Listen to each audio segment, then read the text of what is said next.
I'd like to tell you a story.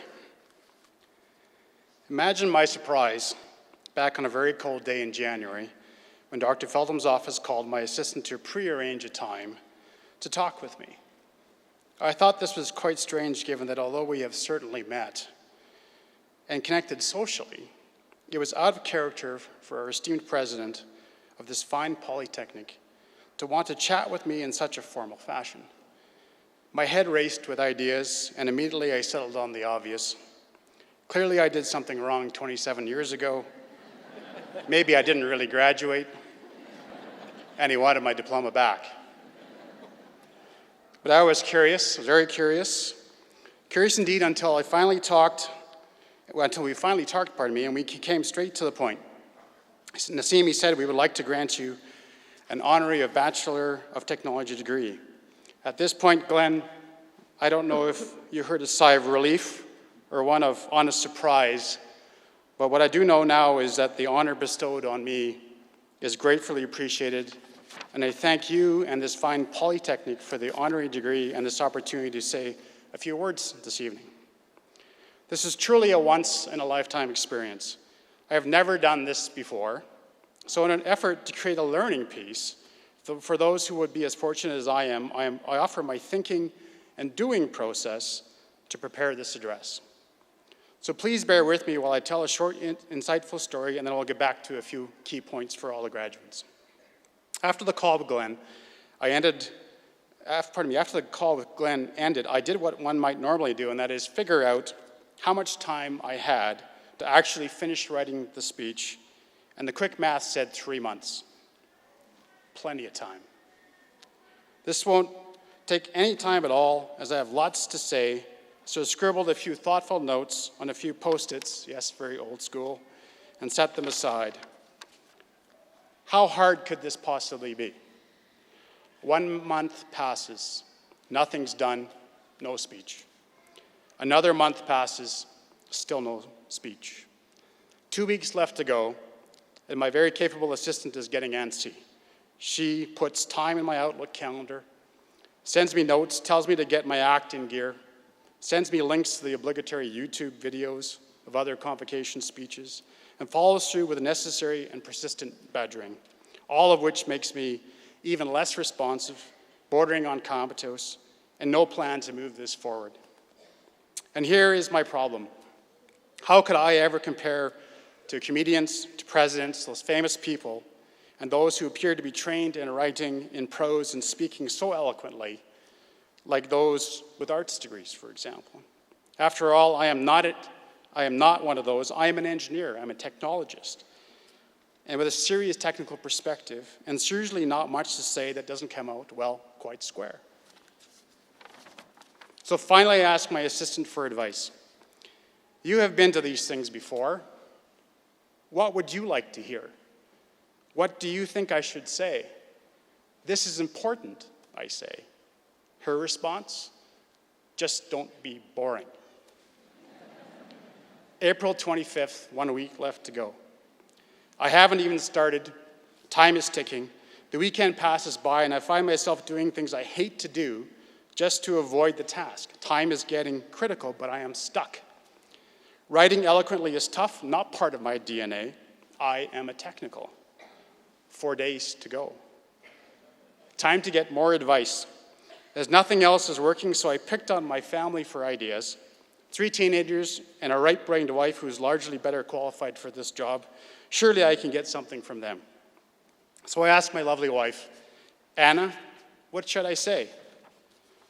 She says, I can't believe you're not done yet.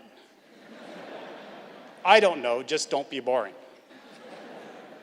So I asked one of my kids the same question. If you had to write a speech for Convocation, what would you say? The answer?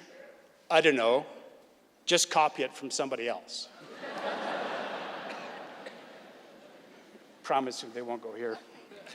Clearly, this advice path was not working, so at my wit's end, I finally find myself in a strangely comfortable place. The heat is on, no room left to maneuver, all the chips are on the table, my time has run out. Time to get on with it, and that means making a clear and concise decision. Thinking time is over. Now there is a call to action. I took out my Post-it notes. I scribbled on the first day I talked with Glenn, almost 3 months ago. And on that very cold January day, these points were some of that I know and I learned over the years that are not technical things, well, that will make you better technical contributors as you start your career. After all, if you can't communicate your ideas, sell them to a customer, do it within a fixed time and budget, and convince others on your team to follow as you lead, you will struggle. Follow or ignore at your own peril. Number one, technically inclined people go to technical schools. You are predisposed to want to solve problems, and you think technical. You are, like me, advantaged and disadvantaged by being so-called left-brained. So identify and recognize your weak points and your strengths. Determine the required competencies you will need, and there are many, so set work on building the strength of your non-technical core competencies over the next many years. You will likely be close to finishing this task somewhere around 30 to 40 years from now, if ever. There is much to do. Number two, do not for a second believe you know everything, especially in a business context. Now that you have graduated, build on your technical specialty if that's what excites you. You have learned a lot, but your learned scope is extremely narrow. This is especially true for those that will need to manage other people or even a business. Work towards a significant understanding of marketing, communications, human resources, accounting, finance, taxation, business planning, strategic thinking, strategic alignment, negotiation, business development, sales, and yes, even governance. This will take a while, but it will be worth it. Understand Gladwell's 10,000-hour rule, which is you must gain around 10,000 hours of experience to be competent in a specific field. Number three, be a value creator. Know what it takes to make your company grow in value for the shareholder or the stakeholder. Make the right decisions that are specifically tied or aligned to the strategic objectives of the company. Understand the mission. Know how to measure impact and move the needle. Number four, get used to constant change. Expect it, embrace it, get over your discomfort and fear. The rate of change will continue to be exponential, and our world is just getting started on a massive shift in technology and its applications. Remember Moore's Law. Number five, always anticipate volatility. It's natural how technical systems, nature, even people react to sudden change. Understand that a plan is just that, a plan. When you start down the path, you may have to adapt quickly. Learn how to zag. Number six, understand, build, and protect your personal brand. This will be the only way people who don't know you will judge you, if not now, in the future. And they will choose to trust you only by this remote association. Number seven, be professional, be responsive, dress well and appropriately, and remember that nice people finish first. Number eight, trust is the foundation for all relationships. Remember that trust is earned.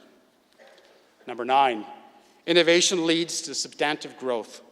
Learn to excel at creating innovative ideas, both in operations or strategically, to enable your company's growth and certainly for your own personal growth.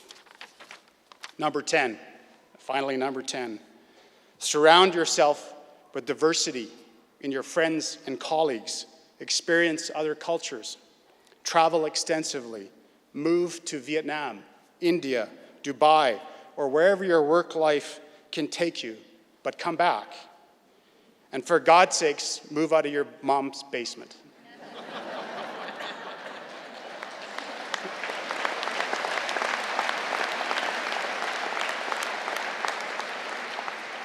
Board of Governors, President Feltham, honored guests, esteemed and valued faculty, friends, family, and of course, graduates, my remaining hope is that I have not been boring. Thank you.